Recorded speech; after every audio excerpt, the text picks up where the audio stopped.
Itu tadi pernyataan pers dari Cawagup nomor urut 3, Pramono Anung dan Rano Karno, yang di-emphasize beberapa kali adalah Ahokers dan anak Abah pendukung Anies ini merapat ke paslon 3. Sebenarnya apakah ini sudah jadi salah satu jualan utama agar mereka memilih paslon nomor 3, tapi bagaimana untuk meyakinkan bahwa ini bukan hanya jualan saja di media, tapi memang sampai akar rumput juga demikian keadaannya? Ya, yang pertama memang tidak ada paksaan atau dorongan untuk itu semua, untuk mendukung salah satu, untuk anak Abah maupun apapun itu. Tapi yang jelas Pak Anies sudah memberikan sinyalnya melalui medsos dengan menerima Pak Pram dan Bang Dul di rumahnya, dan akhirnya kita lihat sendiri banyak sekali akhirnya tanggapan-tanggapan positif yang menyambut itu semua. Karena memang Mas Anies perlu menjawab itu semua.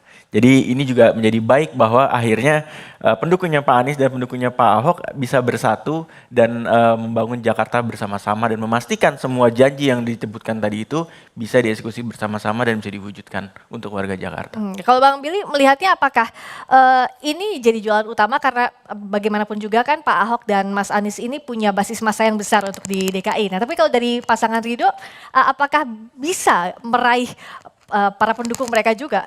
Sebenarnya cukup menarik untuk melihat fenomena ini ya, karena mungkin teman-teman dari partai koalisi kami, khususnya teman-teman dari PKS, bisa memberikan jawaban yang sangat komprehensif.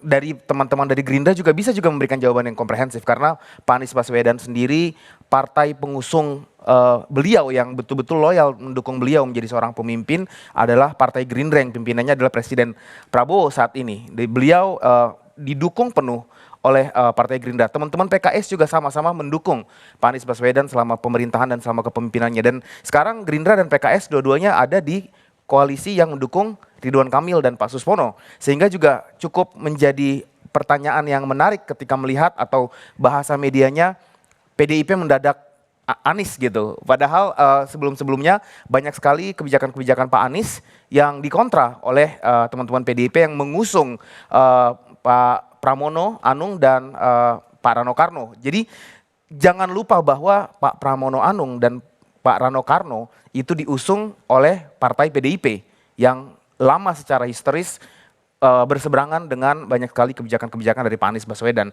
Sebaliknya Pak Prabowo yang merupakan pemilik dan pendiri Partai Gerindra itu betul-betul menyokong pemerintahan Pak Anies. Jadi kami melihat bahwa merupakan sebuah demokrasi yang baik ketika tokoh-tokoh saling mendukung satu sama lain, tokoh-tokoh saling bersilaturahmi, tidak ada yang spesial sebenarnya. Oke, kalau Mas Alma, di saat calon lainnya meraih simpati dari para tokoh dengan basis massa yang cukup besar di DKI, bagaimana dengan pasangan Anda?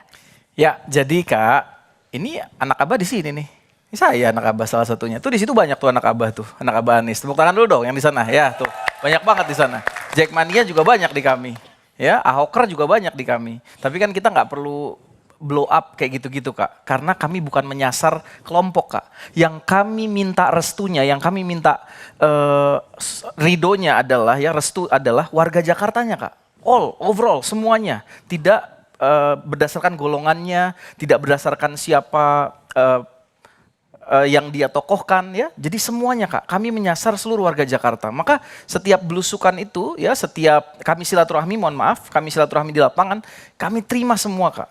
Ya, semua golongan, mau dia anak Abah, mau Ahoker, mau Jackmania, kita kumpul semua. Dan saya buktikan nanti ya, kita buktikan Darmakun, Jackmania bersama kami, anak Abah bersama kami, Ahoker juga bersama kami. Oke. Kami Tepuk bisa tangan buktikan. untuk seluruh pasangan calon nih, pendukungnya yang sudah mulai panas saat bicara soal siapa mendukung siapa, basis massa mana, mendukung basis mana, massa mana. Saya sekarang mau highlight juga apa yang tadi sudah disampaikan oleh Mas Andi nih, bahwa how to-nya bagaimana untuk menerapkan visi, misi dan program ini belum terjawab di debat tadi. Nah, jadi soal transisi energi misalnya, apa sih realnya yang bisa dengan mudah ditangkap oleh masyarakat, terutama untuk membantu low income atau masyarakat berpenghasilan rendah di Jakarta?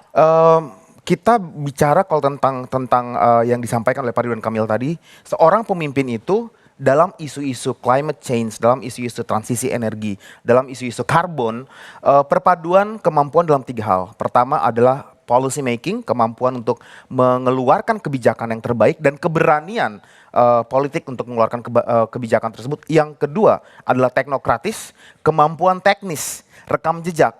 Seseorang yang memiliki kemampuan mengeluarkan kebijakan politik tanpa mengerti teknis juga tidak akan menghasilkan sebuah output yang baik, termasuk dalam isu transisi energi. Dan yang ketiga adalah masalah komunikasi dan inklusivitas. Komunikasi dan inklusivitas maksudnya adalah bahwa isu-isu yang transisi energi kan isu atas, Ya. tapi bisa dikomunikasikan dengan baik, dipahami dan bisa menyentuh masyarakat kelas menengah ke bawah. Semua itu sebenarnya sudah disampaikan oleh Bang Ridwan Kamil. Kita mungkin bisa berkomentar setelah debat, ya, tapi kita perlu tahu bahwa dalam keterbatasan waktu 2 menit, seorang Ridwan Kamil mampu menyentuh aspek policy dan politik, teknokratis dan komunikasi yang cukup baik. Saya kasih contoh ketika beliau menjelaskan tentang circular economics. Kebetulan tadi disampaikan tentang circular economics, bagaimana merubah sampah yang tidak memiliki nilai ekonomis menjadi memiliki nilai ekonomis dan menyentuh langsung masyarakat. Masyarakat dilibatkan partisipasinya dalam pengumpulan sampah di hulu, menghindari agar tidak lari ke TPA dan menghasilkan uang buat mereka. Tiga-tiganya lengkap di situ. Baik. Disampaikan oleh Bang Ridwan Oke, Kamil kalau tadi. dari boleh tepuk tangan dulu, silakan. Nah, kalau dari Mas Alma tadi untuk menjawab how to-nya. Oke, terima kasih teman-teman.